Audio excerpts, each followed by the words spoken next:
Sa tamis ng pagsuyo,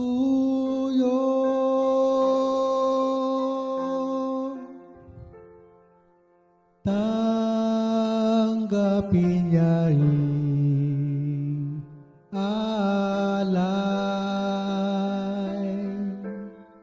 Ako'y iyong habang buhay.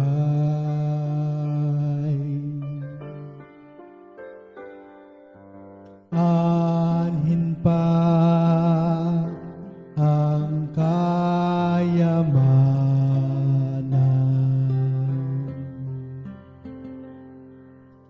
luho at karangalan,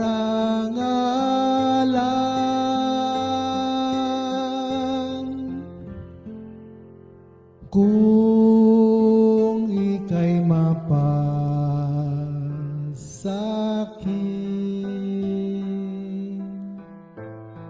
lahat na nga ay kakampi. Sa'yo lamang ang puso ko, sa'yo lamang ang buhay ko. Kalinisang pagdaralita, pagtalimay aking sumpa.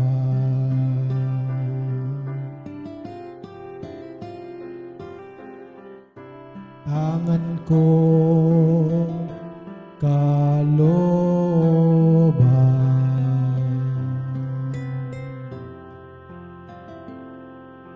sa iyo'y nilalaan,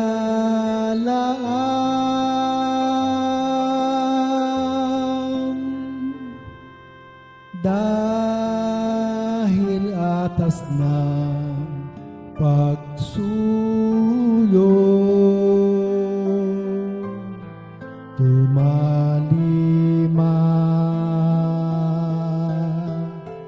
lamang sa'yo. Sa'yo lamang ang puso ko, sa'yo lamang ang buhay ko. Kalinisang pagdaralita, pagtalimay aking sumpa.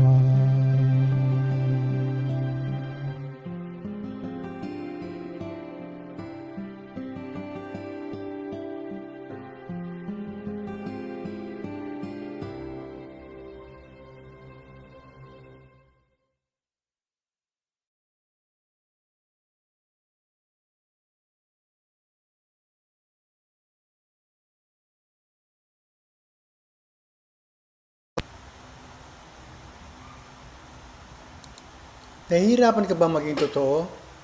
Maraming taong nakikialam sa iyong buhay mula sa pamilya, kaibigan, at pati na rin sa social media. Sa gitna ng lahat ng ito, paano natin mapapanatili ang pagiging totoo sa ating sarili? Para sa isang mabungang buhay na nakaugat sa katotohanan, tayo po ay magbulay-bulay sa ating midweek service. Sa panahon ng disinformation at fake news, tila napakahirap maging tapat, lalo na kung tayo ay bombarded ng mga maling impormasyon at mga huwad na pamantayan. Bilang mga Kristiyano naniniwala na ang katotohanan ay si Jesus mismo, paano nga ba natin maisasabuhay ang katotohanan? Siya na mismo ang nagsabi, I am the way, the truth, and the life.